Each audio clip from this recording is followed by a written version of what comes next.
Hi, Chef Pete here with Sterling Silver Premium Meats. Today I want to talk to you about the tri-tip that you received in your Masters of Beef box. So the tri-tip comes from the sirloin area, and it gets its name from the 3 points that it has. There's a few other names for it: triangle roast, very popular in the West Coast, so they'll call it California roast, or maybe the Santa Maria from the Santa Maria Valley. So we're gonna start off by flipping this actually over and looking on the bottom side here. So this bottom side has a lot of silver skin and some other little fat and stuff you want to trim up. So you're gonna get a knife and you're gonna try to get just underneath some of that, because you really don't want to take the meat away. You just want to trim that silver skin and membrane off of there.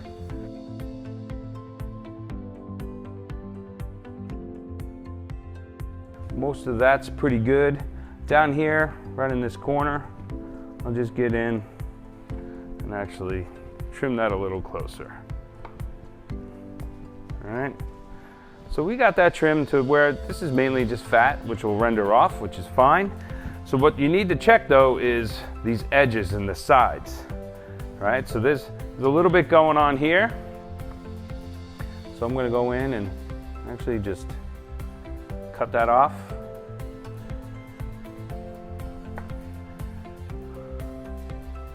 All right, same thing on this edge. If you can see, there's a little bit of a membrane right there. We're gonna wanna get in there, and that's pretty tough silver skin, so we're gonna wanna get in there and cut that off. Make that nice and clean. Okay, now you've got that done. You wanna get to the top cap. Now this top cap can be on the thicker side, so you wanna feel for it. And you can also see, all right, there's a good 1/2 inch of fat right there. This one feels like it's about 1/2 inch in most places, but you can actually feel where it's a little looser, that it's actually less. So I want to get this down to what I like, about 1/8 of an inch. So nice and slow with a sharp knife, and I just push it off, just like that, a little bit at a time. No rush. I mean, if you want to keep it on, great. If a little bit happens, you know, you get down to the meat, the blue, it's okay. It's not the end of the world. You know, some people want to take it off completely, and that's fine too.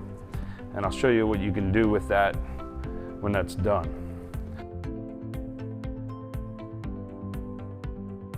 But I want to get into an important part of this tri-tip, and that is the muscle fibers. So it has, through most of it, some larger than, say, your middle meat cut muscle fibers, but it still eats really tender. But really important, as always, is that you need to cut across the grain.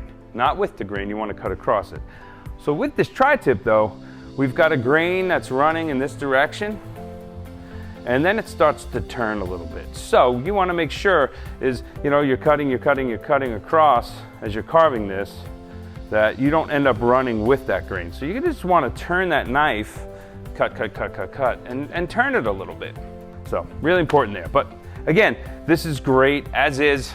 Throw it in like indirect heat, because it's a pretty big roast. This is probably sitting around 4.5 pounds. If you put it right over that direct heat, it's gonna be tough to keep it from really burning really bad. So you get a nice char on it, and then you move it over and let it finish. So it acts like an oven. Love this in a smoker. I love to cook mine to about 145, 150 degrees.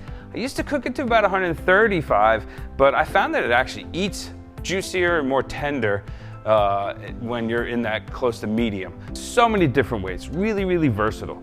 So keeping it whole like this, that's great. Or if you want, you take that fat cap off. So you see what I mean? I mean, there's still some great intramuscular fat right here, but this is still considered pretty lean. And again, you can see those striations.